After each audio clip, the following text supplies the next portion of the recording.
E aí, tudo bem? Hoje a gente vai falar de um assunto um pouquinho mais técnico no mundo do vinho, mas é imprescindível falar sobre isso e fazer isso também no vinho. Bem-vindo! Hoje a gente vai falar sobre fermentação.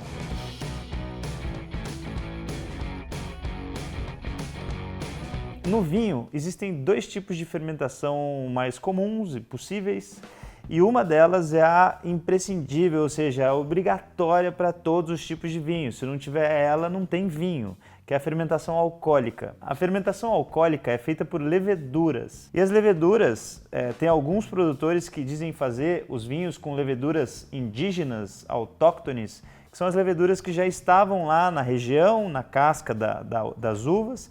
E aí, à medida que eles foram lá e quebraram essa casca dessa uva, aquelas leveduras indígenas que já estavam ali começaram a fermentar o suco da polpa. Tem outros produtores que adicionam, a maioria na verdade adiciona levedura, né? Não conta somente com aqueles, inclusive tem uma rixa aí, tem produtor que fala, não, é impossível fazer vinho só com levedura indígena, que você tem que adicionar um pouco de levedura, e levedura você guarda em saquinho no freezer, sabe? Porque é levedura, é possível armazenar, no passado não era.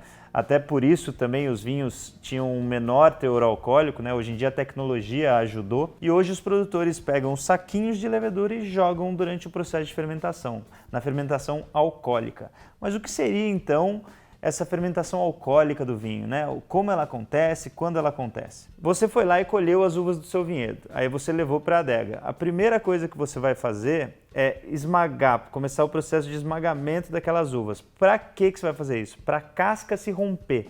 Porque se o fruto estiver lá intacto, com a casca intacta, o processo de fermentação não vai começar a acontecer, porque ele depende desse rompimento da casca para que as leveduras entrem em contato com o suco da polpa. Se você simplesmente romper a casca e não iniciar o processo de fermentação, né, se tiver uma temperatura muito baixa ou muito alta, porque se tiver muito baixa, a levedura adormece e não trabalha. Se tiver uma temperatura muito alta, a levedura pode até morrer. Então, se você não começa o processo de fermentação, se você rompeu a casca e não fermentou, você fez aí um suco de uva, né? Você vai extrair aquele suco da polpa da uva e vai fazer um suco de uva.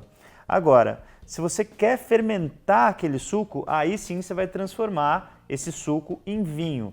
Essa é a chamada fermentação alcoólica. Por que ela tem esse nome? É justamente nessa fermentação alcoólica que as leveduras vão entrar em ação e vão consumir os açúcares das uvas e transformar em álcool. Só que esse processo também libera CO2, que é o gás carbônico. Então, para os vinhos tranquilos, ou seja, aqueles que não são os espumantes, esse gás carbônico é liberado para o meio ambiente, né?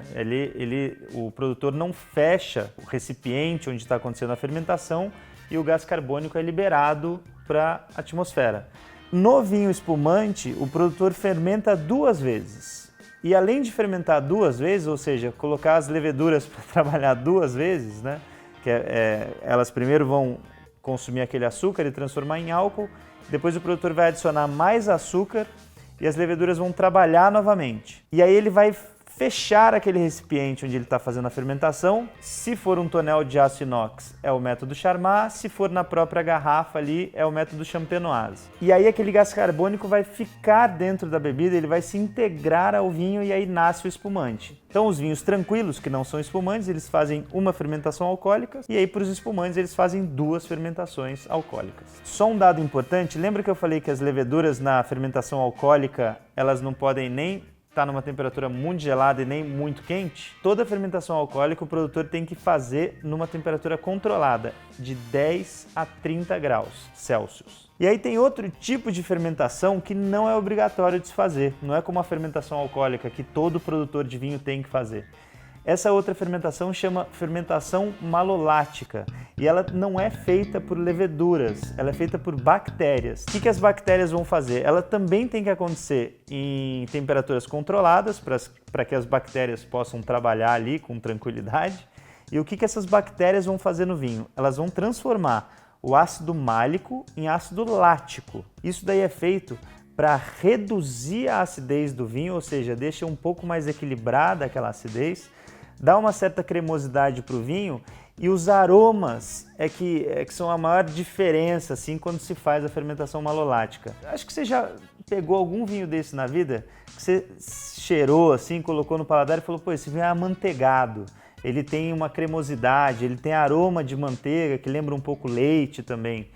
Isso aí, muito provavelmente, se um dia você já pegou um vinho desse, muito provavelmente ele passou por uma fermentação malolática. Fica a pergunta, né? Mas isso vale só para vinho branco, só para vinho tinto? Não, vale para todos. Inclusive para espumante, porque eu posso fazer fermentação malolática lá no vinho base, né? Porque lembrando também, já que eu faço uma segunda fermentação alcoólica para fazer o espumante, isso significa que todo espumante já foi um vinho tranquilo, né? Porque ele fermentou uma vez, aí ele virou um vinho tranquilo, branco, rosé ou tinto, e aí teve que ser refermentado para se tornar espumante. Então, nesse processo aí, quando no vinho base do espumante, é possível também fazer a fermentação malolática e dar esses toques amanteigados também para o vinho. Então é isso aí, foi um vídeo bem técnico mesmo sobre fermentação, só que é importante saber porque é daí que nasce o vinho, né? O vinho foi descoberto sem querer, há muitos anos atrás, e justamente porque as uvas fermentaram sem intenção de quem estava ali perto, né? E aí nasceu o vinho, né? Aí o pessoal bebeu, viu que deu um arzinho, ficou legal, e é justamente de uvinhas que fermentaram ao acaso, né? E é isso aí, as leveduras estão por aí, elas nos ajudam a fazer esses maravilhosos vinhos que a gente bebe aí, e as bactérias também, no caso da fermentação malolática. Então agora você já está mais craque ainda no vinho, está sabendo tudo de produção agora, né? Daqui a pouco a gente faz mais vídeos sobre produção de vinho, que tem umas coisas bem interessantes para a gente conversar, beleza? Até o próximo vídeo.